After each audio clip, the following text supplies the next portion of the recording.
PSO 401 lesson 18 है intelligence test. Definition: Intelligence tests are psychological tests that are designed to measure a variety of mental functions such as reasoning, comprehension and judgment. Purpose: human potential के बारे में जानना। जितना बेहतर हम इसे जानेंगे इतना ही इसका बेहतर तरीके से हल निकाल सकते हैं। प्रिकॉशंस विद इंटेलिजेंस टेस्ट: जहाँ पर इंटेलिजेंस टेस्ट की ज़रूरत नहीं वहाँ पर इस्तेमाल ना किया जाए। जिस एबिलिटी को हम जानना चाहते हैं इसके मुताबिक टेस्ट सेलेक्ट करना चाहिए। टेस्ट बनाने के दौरान इसकी रिलायबिलिटी और वैलिडिटी का ख्याल रखना चाहिए। इंटेलिजेंस टेस्ट हर शख्स इस्तेमाल नहीं कर सकता। इसको इस्तेमाल करने के लिए ट्रेंड बंदों का होना ज़रूरी है। Criticism of intelligence test: west में आईटी का इस्तेमाल इस कदर बढ़ गया कि इस पर बेशुमार रिसर्च होने लगी। आईटी एक स्कोर देते हैं जिससे हमें जनरल इंटेलिजेंस का तो पता चल जाता है, लेकिन ये पता नहीं चलता कि इस शख्स की स्ट्रेंथ क्या है, इसकी लिमिटेशंस क्या हैं। कॉमन प्रोसीजर्स यानी कि इंटेलिजेंस टेस्ट जो है किस तरह की जाती है। आईटी जो मैंने अभी कहा था इंटेलिजेंस टेस्ट की एब्रिविएशन है। जब एक क्लाइंट को इंटेलिजेंस टेस्ट दिया जाता है तो चेयर पर बिठा कर दिया जाता है। यह आमतौर पर पेपर पेंसिल टेस्ट होता है। बाज़ औक़ात क्लाइंट से वर्बल सवाल भी पूछे जाते हैं। कुछ परफॉर्मेंस के टेस्ट भी होते हैं, यानी कुछ करने को कहा जाता है, करके दिखाने को कहा जाता है। ड्राइंग वगैरह, ब्लॉग्स को डिज़ाइन देना। इन टेस्ट में टाइम की लिमिटेशंस भी शामिल होती हैं। एडवांटेजेस क्या हैं इसके? एडवांटेजेस ये हैं कि इंटेलिजेंस टेस्ट के अंदर हम बिहेवियर को बेटर तरीके से जान सकते हैं इंसान के, और इसके अंदर जो पॉजिटिव और नेगेटिव चीज़ें हमारे सामने आती हैं, जो इश्यूज़ हैं वो हमारे सामने इंसान के रिलेटेड होते हैं वो हमारे सामने आ जाते हैं। डिसएडवांटेज क्या है? रिसर्चर्स के मुताबिक इंटेलिजेंस टेस्ट पर बहुत ज़्यादा जोर डाला गया है। इसमें सिंगल स्कोर की बात की जाती है। मसलन आपका स्कोर 80 है, इस 80 के लफ्ज़ में कोई ख़ास इन्फॉर्मेशन नहीं। इसी तरह जब हम सिंगल फैक्टर पर फोकस करते हैं तो हमें इंसान के कह रहा है कि ट्रेड्स का सही तरह पता नहीं चलता जो हमें जानना ज़रूरी होती हैं। आगे है कॉमनली यूज्ड इंटेलिजेंस टेस्ट। ये 3 टेस्ट इनको हम वन बाय वन देखते हैं। उससे पहले यहाँ पे आईक्यू और डेविएशन आईक्यू के कंसेप्ट को देख लें। इंटेलिजेंस आईक्यू से बनता है इंटेलिजेंस कोशेंट, यानी कि इसको आईक्यू या रेशो आईक्यू भी कहते हैं। रेशो आईक्यू में टेस्ट इस किस्म के बनाए जाते हैं जो एज वाइज होते हैं। मसलन उनके एज ग्रुप के लिए मुख्तलिफ टेस्ट होते हैं। इसमें इंसान की मेंटल एज और आईक्यू का अंदाज़ा हो जाता है।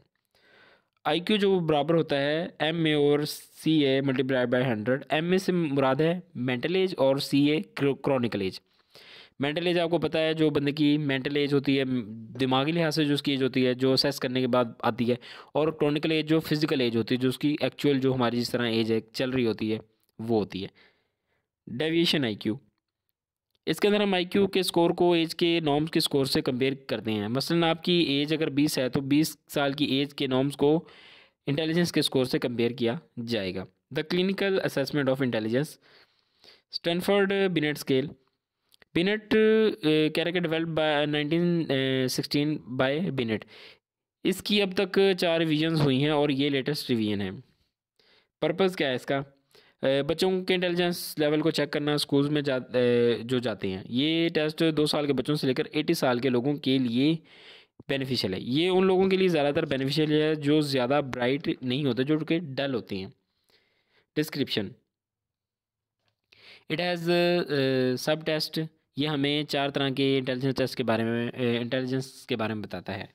इसके अंदर ये हाईलाइट की हुई मैंने रेड लाइन से अंडरलाइन की। वर्बल रीजनिंग है, वोकैबुलरी हो गई, कंप्रीहेंशन हो गई, वर्बल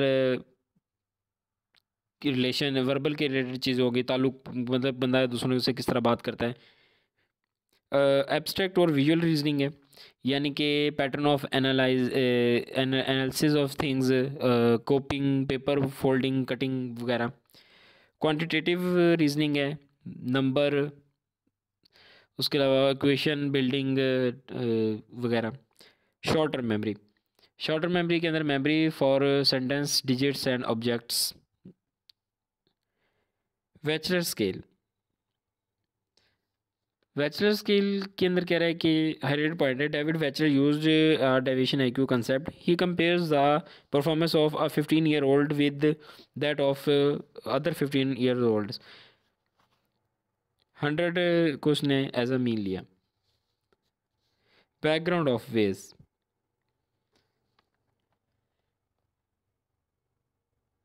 इस टेस्ट को बनाने का मकसद स्टैनफोर्ड बी टेस्ट में मौजूद डेफिशिएंसीज को फुलफ़िल करना था। इसमें क्लाइंट की मोटिवेशन के फैक्टर को भी शामिल किया जाता है कि मोटिवेशन का स्कोरिंग पर क्या असर होता है। इसके आइटम्स को ग्रेजुअली डिफ़िकल्ट किया जाता है। आगे डिस्क्रिप्शन यहाँ पे देखें पर्पज़ क्या है इसका। इसमें इन आइटम्स को भी शामिल किया गया जिनका ताल्लुक चीज़ों की फिज़िकली जो है वो डिस्क्राइब करने से है। अब इंटेलिजेंस को दो अंदाज में देखना शुरू कर दिया गया। एक तो इसके अंदर वर्बल इंटेलिजेंस है, दूसरा है परफॉर्मेंस इंटेलिजेंस। इसके अंदर कह रहा है कि इन दोनों के सम को हम टोटल इंटेलिजेंस कहते हैं। वर्बल इंटेलिजेंस और परफॉर्मेंस इंटेलिजेंस को सम को हम टोटल इंटेलिजेंस का नाम देते हैं। वेज वो पहला टेस्ट था जिसने इंटेलिजेंस के को इतने डिटेल्ड अंदाज में बयान किया। ये टेस्ट 16 से 89 साल के लोगों के लिए बनाया गया है।